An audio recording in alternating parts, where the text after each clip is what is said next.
मित्रों नमस्कार।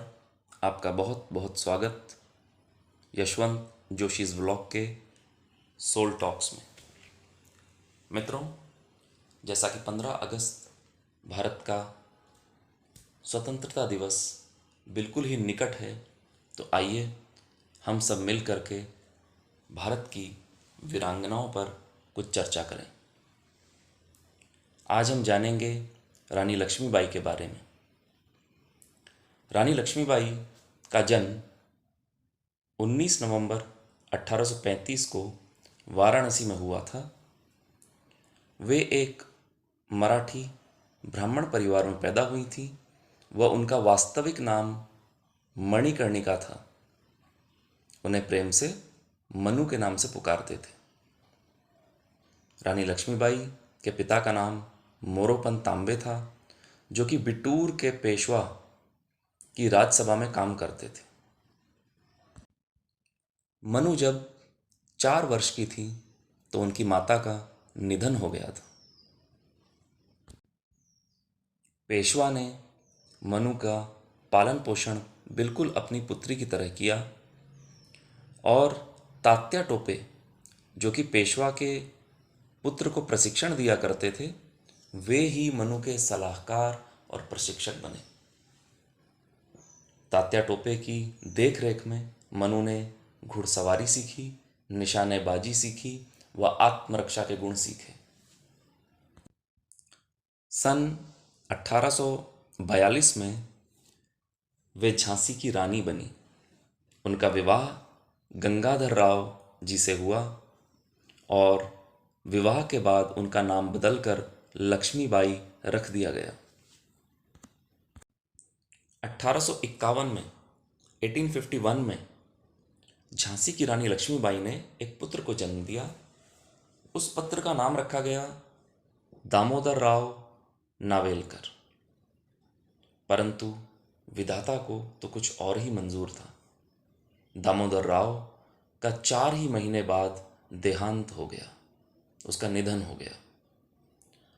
कुछ समय बाद गंगाधर राव ने अपने चचेरे भाई के बेटे आनंद राव को गोद ले लिया, ताकि आनंद राव को उनका उत्तराधिकारी बनाया जा सके, झांसी का उत्तराधिकारी।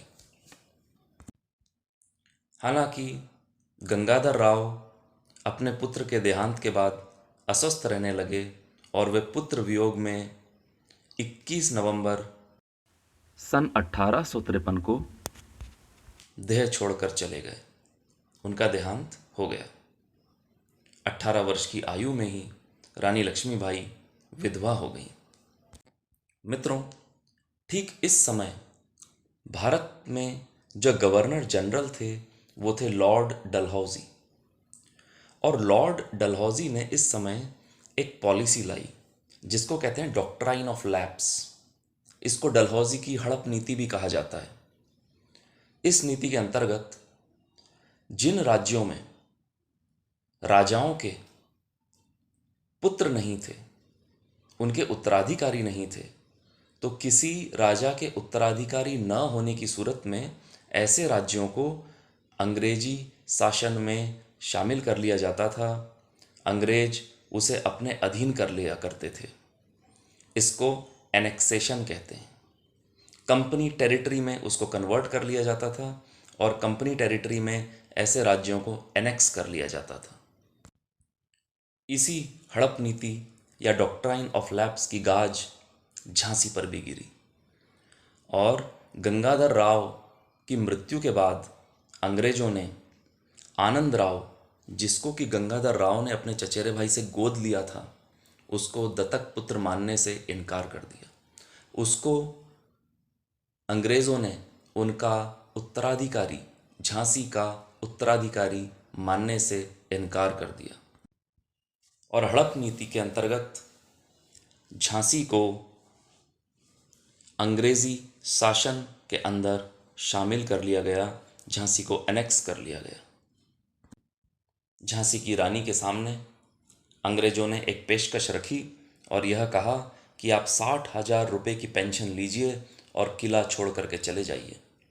लेकिन झांसी की रानी ने पेंशन लेना और किला छोड़ना स्वीकार नहीं किया और वे अंग्रेज़ों के सामने झुकी नहीं और उनसे लोहा लेने का निर्णय किया। झांसी पर अंग्रेज़ों का दबाव बनता गया।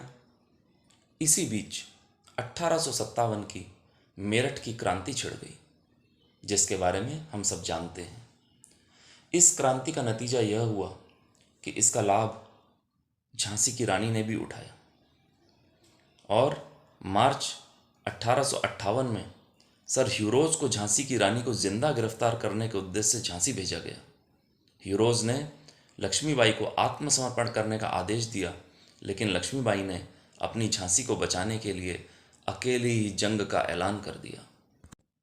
झांसी की सेना और अंग्रेज़ों के बीच भीषण युद्ध हुआ। लगातार 3 दिनों तक गोलाबारी होने के बावजूद अंग्रेजी सेना किले तक नहीं पहुंच पाई, जिसके परिणाम स्वरूप ह्यूरोज ने पीछे से वार करने का निर्णय लिया। विश्वासघात का सहारा लेकर ह्यूरोज और उनकी सेना 3 अप्रैल को किले में दाखिल हो गई। जिस समय 3 अप्रैल 1858 को अंग्रेजी सेना किले में दाखिल हुई, तो ऐसे हालात बने कि रानी लक्ष्मीबाई को किले से बाहर जाना पड़ा। उन्होंने अपने पुत्र को अपने पीठ में बांध लिया और वे किले के बाहर घुड़सवारी करते हुए चली गईं। महारानी अपने पुत्र और झांसी के उत्तराधिकारी की रक्षा करना चाहती थी। लगातार 24 घंटे का सफ़र करके और 102 किलोमीटर का सफ़र करके लक्ष्मीबाई कलापी पहुंची। कलापी में पेशवा ने लक्ष्मीबाई की सहायता की। पेशवा ने रानी को हथियार और अपने सेना देने की फैसला किया, परंतु दुर्भाग्यवश कलापी पर अंग्रेजी सेना टूट पड़ी और अंग्रेजी सेना ने कलापी पर कब्जा कर लिया।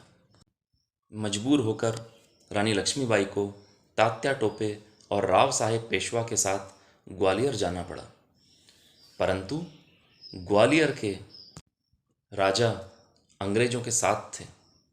लक्ष्मीबाई ने युद्ध कर राजा को भी परास्त किया और किला पेशवे को सौंप दिया। फिर दुर्भाग्यवश 17 जून 1858 को ह्यूरोज ने ग्वालियर पर भी कब्जा कर लिया। रानी लक्ष्मीबाई ने किसी प्रकार का आत्मसमर्पण का रास्ता न चुनकर लड़ना उचित समझा। वे युद्ध के मैदान में उतर पड़ी। रानी लक्ष्मीबाई ने भीषण युद्ध किया और कई घावों का वार झेला। अंग्रेज़ों के प्राणघातक वार झेलने के बाद जो सहायक थे रानी लक्ष्मीबाई के, वे उन्हें उठाकर एक वैद्य के पास ले गए, परंतु रानी लक्ष्मीबाई इन वारों को झेल न सकी और वीर गति को प्राप्त हुई। 18 जून 1858 को 23 वर्ष की छोटी सी आयु में लक्ष्मीबाई ने अपने प्राणों की आहुति दे दी। ऐसी वीर एवं ऐसी साहसी महिला रानी लक्ष्मीबाई को हम नमन करते हैं और इनकी वीरता को प्रणाम करते हैं। निश्चित ही भारत की आज़ादी इन वीर वीरांगनाओं के रक्त से सिंचित है। इसी क्रम में मित्रों, हम आगे जानेंगे और वीरांगनाओं के बारे में, जिन्होंने अंग्रेज़ों से लोहा लिया और भारत की आज़ादी के लिए अपने प्राणों की आहुति दी। जय हिंद, जय भारत।